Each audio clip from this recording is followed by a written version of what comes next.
Hello everyone. I will try to speak my best English because my native language is Dutch.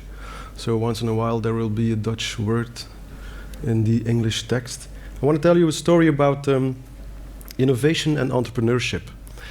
And I want to tell you this by my own story, my own startup that I founded a few years ago.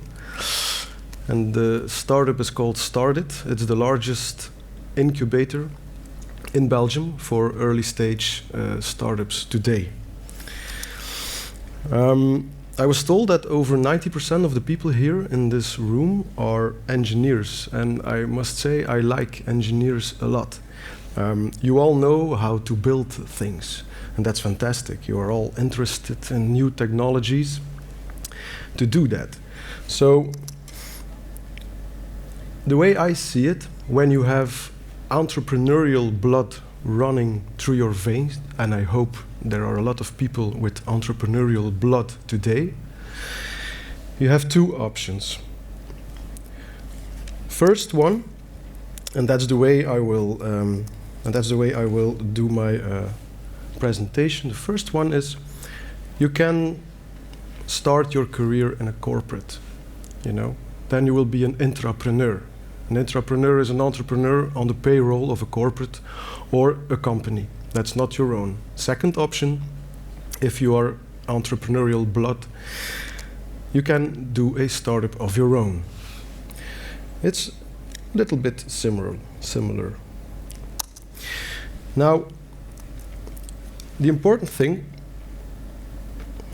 who the fuck is this guy? My name is Lode, and I founded a startup, and I took both choices. I started as an entrepreneur, I founded several companies, and then I became an intrapreneur, and now I'm an entrepreneur again. So it's a complicated story, but most important thing of all, I think you all know that, is the Death Star and a little ship, parts from it. Started was born 3 years ago out of a big corporate. The corporate's called KBC. I don't know if you know that, people who are not from Belgium. KBC is a large banking group. And banks are not so known for their innovation. And what you should know about most corporates, and that's nice to know, is that they're structured like this. They are structured like silos. And from the moment you get that into your head, you will know how to innovate in corporate structures like this.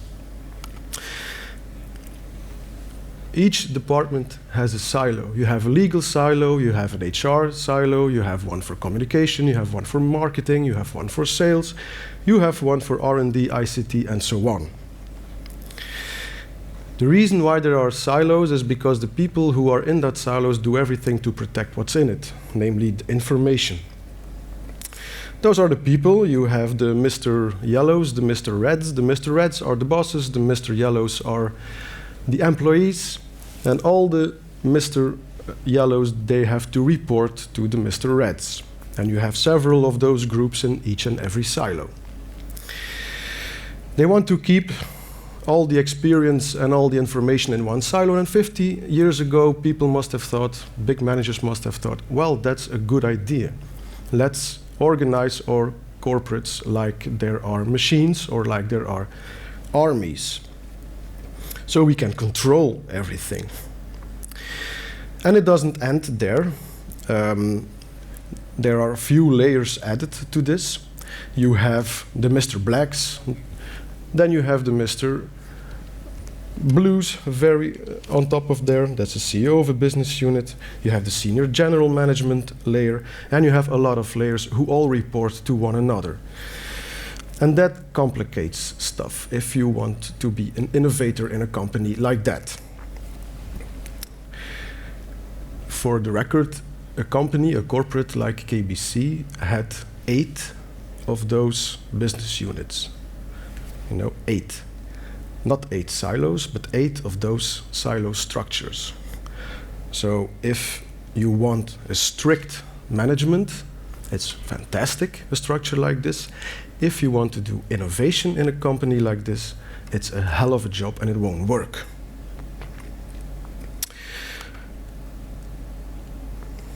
Why is that? Because you are a Mr. Green. And a Mr. Green of the silo of HR wants to talk with a Mr. Green of communication or marketing.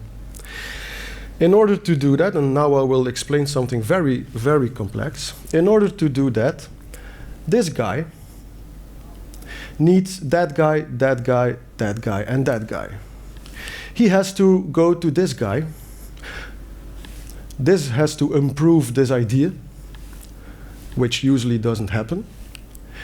He has to lay a meeting with this one, and this one. He has to put together an agenda, those three, to report to that one. That one has to go to this one, who pulls a meeting with this one, and this one, and you're a year further. Because then the information goes from this one back to this one, to that one, to that one. He goes to here. That one gets attracted, that one gets attracted. That's why innovation in big corporates don't work. That's why innovation in KBC for a period of time didn't work. And if you were an entrepreneur in an organization like that, it weighs on you, you know? And your position is somewhere there. You're here. And I will explain to you how it started. We came from here to being a towboat, you know, a tugboat, trying to get the big corporate flagship a little bit off course. It all starts with the idea. And the idea was, look, we want to support early stage startups. Why? Because they have the hardest lives. If you are a normal starter, like a lawyer or like a plumber, we all know what to do with you. But if you are a startup in a new economy, a disruptive or innovative economy, a lot of risk, we don't know what to do, and we don't know how to handle you as a bank. So we didn't give money at the time because the risk was too high and we just left a crisis. But we had a gigantic network. And our goal was to open up that network for entrepreneurial people in early stage.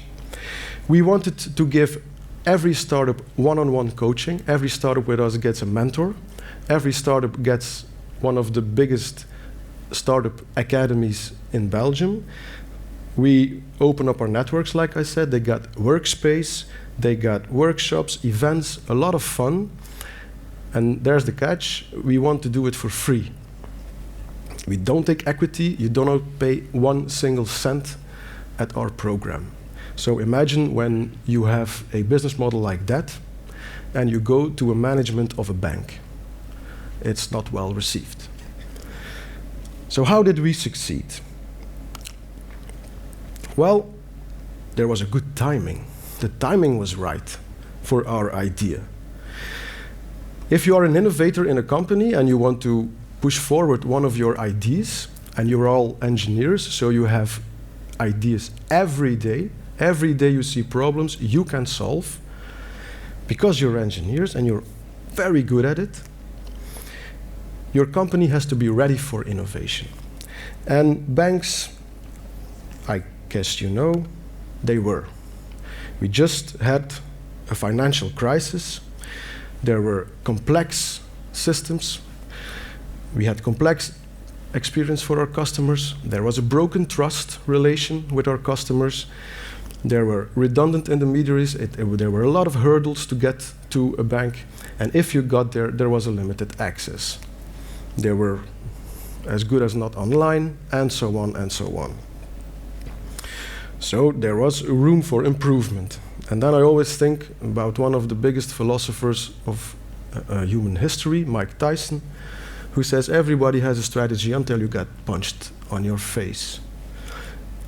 And the banks, they got punched on their face. And what KBC did as one of the banks is they put all the brains together. You had a keynote about the community a few minutes ago. So they put together communities of brains. They said, look, we have 35, 40,000 people in our company. That's 40,000 brains we can use, 40,000 ideas. So let's put them all together. And I got just one of those brains and one of the ideas, but I had an employer who was ready for it. Second thing I did, so first thing was time set was right. Second thing was I put together a complementary team. And I will explain a bit later on in when you want to start your own startup. As an engineer, from our experience, because we saw already 650, 700 startups, a lot of them founded by engineers. What are our experiences with engineer startups? I built a complementary team because you need someone to challenge you. Someone who has skills and talents that you don't have. And then you grow faster.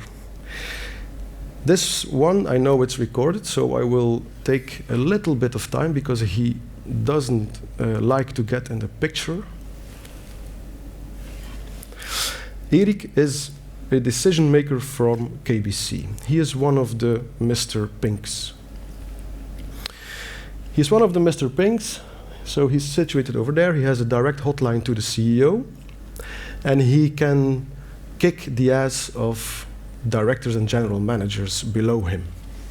And that's very good if you want to do a startup. Then if you do a startup yourself, that's your business angel. The fourth thing I did is build leverage. And that's an important one, because then the company you work for doesn't decide alone anymore. You build a partnership with a sort of team of the willing, other companies, government agencies, universities, high schools, and so on. So you get leverage. And the company I worked for was one of the 7. And each had an equal voice in the steerco. That gains you credibility, it gains you growth, you have a cross-industry innovation going on. And I'm building up. This is the most important one. Work and act like a startup. It's hard work to build a startup of your own, but if you're passionate, Kai before said it too, if you're passionate, you will get there. You don't mind to work 14, 15, 16 hours a day because the result is there. And that's the advantage of working for a company when you're not an entrepreneur, is that everything is taken care for you. You don't have to be worried about HR, you don't have to be worried about your facilities or your ICT infrastructure or your marketing or your branding or your sales, whatever. If you work in a company with a structured silo, then everything is done for you. If you do a startup, you have to do everything yourself. Where we are now, we have one of the biggest networks in Belgium for early stage startups. We have approximately 227 startups at this time that we coach and manage. They all raised, because they are early stages, not so much, but nevertheless, more than 5 million euro. We saw over more than 650 startups, like I said, and we have a rather good male-female stuff. So that's nice for all you guy engineers here. I don't see a lot of girls for the moment. So that's good, because we have a lot of female entrepreneurship as well, and we support that a lot. If you want to build a startup of your own, I ask myself, are engineers good startup founders? Are there? And then I search for a few examples, and there are some examples. You have the 2 Larrys, Larry Ellison of Oracle, then you have Larry Page from Google, then you have Yang from Yahoo, Elon Musk everyone knows, of course, Bill Gates too, and the funny guy right is Steve Wozniak of Apple. So it's possible. But after we saw 650 startups, and this one may come hard, but it's the same as if I would talk to a room of marketeers. Now it's engineers, but if I talk to a room of marketeers, I will try to give you some golden tips and tricks if you want to found a startup, how to be successful. Don't overdevelop. We see a lot of engineers who try to overdevelop They are so in love with a product, they want to do it fantastic, they want to do it right, and they overdevelop a product without going to the market first. Please interact with customers in an early stage. Prove your MVP to the market, validate it, iterate, and then change. It's so important. We have seen a lot of startups fail, and with some debt, because they went to the market too late. And they built a product, put a lot of money in it, and the market said, sorry, I don't want to buy it. And then you're screwed. Second one, and you cannot read it very well, and there's a reason for that. Don't focus on the noise, focus on the signal. It's something that Elon Musk always says, and he's so right. Focus on the signal. Engineers are people who want to resolve things, make them better. So instead of building lots of features, make the key product better. Poor products, they require big investments in marketing. Nikola, the Tesla of Elon Musk, he can put all his money in development because he has a fantastic product that no one else in the market has. But it's a market where a lot of people drive cars.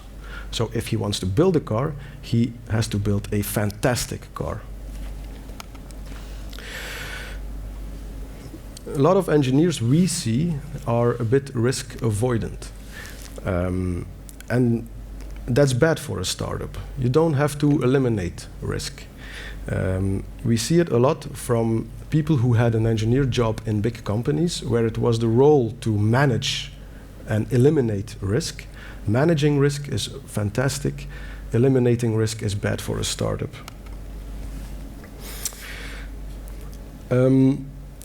That's one that we found especially with engineers. With marketeers, we don't see that often, not also often with salespeople, but there's a profile inbreed. Engineers like to work with other engineers. They understand each other. They feel good amongst each other. If the skills are complementary, it's okay. But most of the times, they stimulate each other in overdeveloping. So please, if you're looking for a co-founder and you want to build your own startup, find someone who has complementary skills. Every startup wants to be funded once in a while by a VC or by a business angel. Always keep in mind that a VC will never, ever, ever, maybe some do, but most of the VCs will never invest in research. They will invest in a company, in a team, and in a product that has a market validation yet. That already has a market validation, that has already been to the market, first customers, and so on. So I would like to end with a very positive note, because we have over 220 companies. They are all looking for top engineers. Engineers in Silicon Valley, technical engineers in Silicon Valley today, their payroll is up to $250,000 a year. So there are a lot of opportunities. So please, if you have entrepreneurial blood in you, if it's running through the veins, think about starting your own startup. And if you do, then you can always come and talk to us. Thank you.